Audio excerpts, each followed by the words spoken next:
मनुस्मृति में कहा गया है कि कितना भी विषय भोग क्यों न किया जाए, काम की तृप्ति नहीं होती। जिस प्रकार की निरंतर ईंधन डालने से अग्नि कभी नहीं बुझती। भौतिक जगत में समस्त कार्यकलापों का केंद्र बिंदु मैथुन है। अतः इस जगत को मैथुन यागार या विषी जीवन की हथकड़ियां कहा गया है। एक सामान्य बंदीगृह में अपराधियों को छड़ों के भीतर रखा जाता है। इसी प्रकार जो अपराधी भगवान के नियमों की अवज्ञा करते हैं, वे मैथुन जीवन द्वारा बंदी बनाए जाते हैं। इंद्रिय तृप्ति के आधार पर भौतिक सभ्यता की प्रगति का अर्थ है इस जगत में जीवात्मा की बंधन अवधि को बढ़ाना।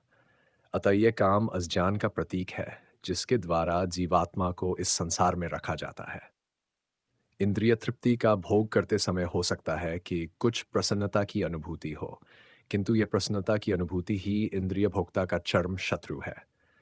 चूंकि शत्रु ने बद्धजीव के शरीर के विभिन्न सामरिक स्थानों पर अपना अधिकार कर लिया है, अतः भगवान कृष्ण उन स्थानों का संकेत कर रहे हैं जिसे शत्रु को जीतने वाला यह जान ले कि शत्रु कहाँ पर है।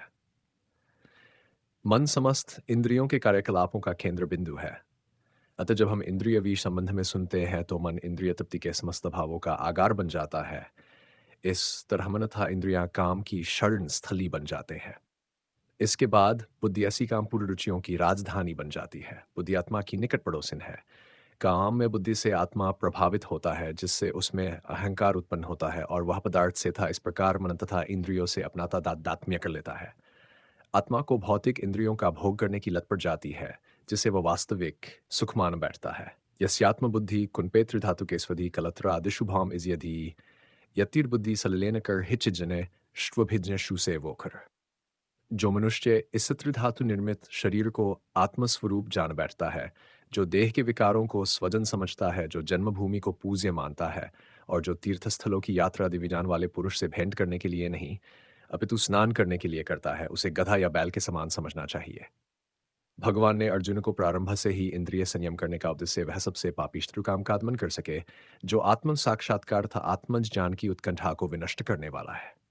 ज्ञान का अर्थ है आत्म तथा अनात्म के भेद का बोध, अर्थात यह ज्ञान की आत्मा शरीर नहीं है। विज्ञान से आत्मा की स्वाभाविक स्थिति तथा परमात्मा के साथ उसके संबंध का विशिष्ट ज्ञान सूचित होता है। जानम पर मुहिमेद विजन समवितम सरहस्यंत दंगंज गृहान गदितमया। आत्मा था परमात्मा का ज्ञान अत्यंत गुह्य एवं हस्यमय है, किंतु जब स्वयं भगवान द्वारा इसके विविध पक्षों की विवेचना की जाती है, तो ऐसा ज्ञान तथा विज्ञान समझा जा सकता है। भगवद गीता हमें आत्मा का सामान्य तथा विशिष्ट ज्ञान प्रदान करती है। जीव भगवान के भिन्न अंश हैं, अतः वे भगवान की सेवा के लिए हैं। ये चेतना कृष्णन भावनामृत कहलाती है।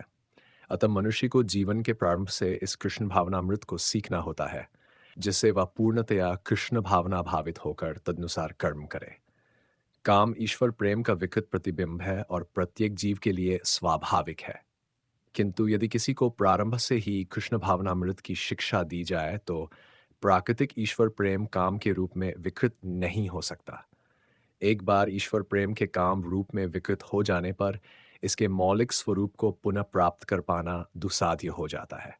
फिर भी कृष्ण भावनामृत इतना शक्तिशाली होता है कि विलंब से प्रारंभ करने वाला भी भक्ति के विधि विधानों का पालन करके ईश्वर प्रेमी बन सकता है। अतः जीवन की किसी भी अवस्था में या जब भी इसकी अनिवार्यता समझी जाए, मनुष्य कृष्ण भावना अमृत या भगवत भक्ति के द्वारा इंद्रियों को वश में करना प्रारंभ कर सकता है और काम को भगवत प्रेम में बदल सकता है, जो मानव जीवन की पूर्णता की चरम अवस्था है। इंद्रियां काम के कार्यकलापों के विभिन्न द्वार हैं। काम का निवास शरीर में है, किंतु उसे इंद्रिय रूपी झरोखे प्राप्त है। अतः कुल मिलाकर इंद्रियां शरीर से श्रेष्ठ हैं। श्रेष्ठ श्रेष्ठ चेतना या कृष्ण भावनामृत होने पर ये द्वार काम में नहीं आते। कृष्ण भावनामृत में आत्मा भगवान के साथ सीधा संबंध स्थापित करता है। अतः यहाँ पर वर्णित शारीरिक कार्यों की श्रेष्ठता परमात्मा में आकर समाप्त हो जाती है। शारीरिक कर्म का अर्थ है इंद्रियों के कार्य, और इन इंद्रियों के अवरोध का अर्थ है सारे शारीरिक कर्मों का अवरोध। लेकिन चूंकि मन सक्रिय रहता है, अतः शरीर के मौन तथा स्थिर रहने पर भी मन कार्य करता रहता है। यथा स्वप्न के समय मन कार्यशील रहता है, किंतु मन के ऊपर भी बुद्धि की संकल्प शक्ति होती है और बुद्धि के भी ऊपर स्वयं आत्मा है।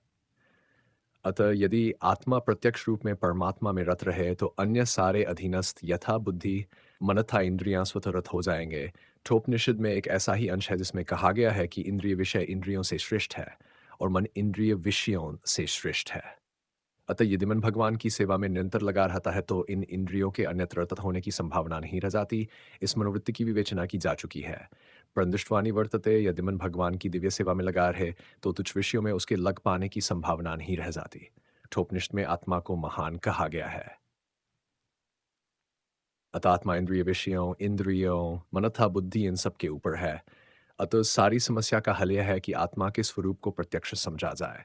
मनुष्य को चाहिए कि बुद्धि के द्वारा आत्मा की स्वाभाविक स्थिति को ढूंढे और फिर मन को निरंतर कृष्ण भावनामृत में लगाए रखे। इससे सारी समस्या हो जाती है। सामान्यतः नवदीक्षित अध्यात्मवादी को इंद्रिय विषयों से दूर रहने की सलाह दी जाती है, किंतु इसके साथ साथ मनुष्य को अपनी बुद्धि का उपयोग करके मन को सशक्त बनाना होता है। यदि कोई बुद्धिपूर्वक अपने मन को भगवान के शरणागत होकर कृष्ण भावनामृत में लगाता है तो मन स्वतः सशक्त हो जाता है। और यद्यपि इंद्रियां सर्प के समान अत्यंत बलिष्ठ होती हैं, किंतु ऐसा करने पर वे दंत विहीन सांपों के समान अशक्त हो जाएंगी। यद्यपि आत्मा बुद्धि मन तथा इंद्रियों का भी स्वामी है, तो भी जब तक इसे कृष्ण की संगति द्वारा कृष्ण भावनामृत में सुदृढ़ नहीं कर लिया जाता, तब तक चलायमान मन के कारण नीचे गिरने की पूरी पूरी संभावना बनी रहती है। इस प्रकार है महाबाहु अर्जुन, अपने आप को भौतिक इंद्रियों, मन तथा बुद्धि से परे जानकर और मन को सावधान आध्यात्मिक बुद्धि से स्थिर करके आध्यात्मिक शक्ति द्वारा इस काम रूपी दुर्जय शत्रु को जीतो।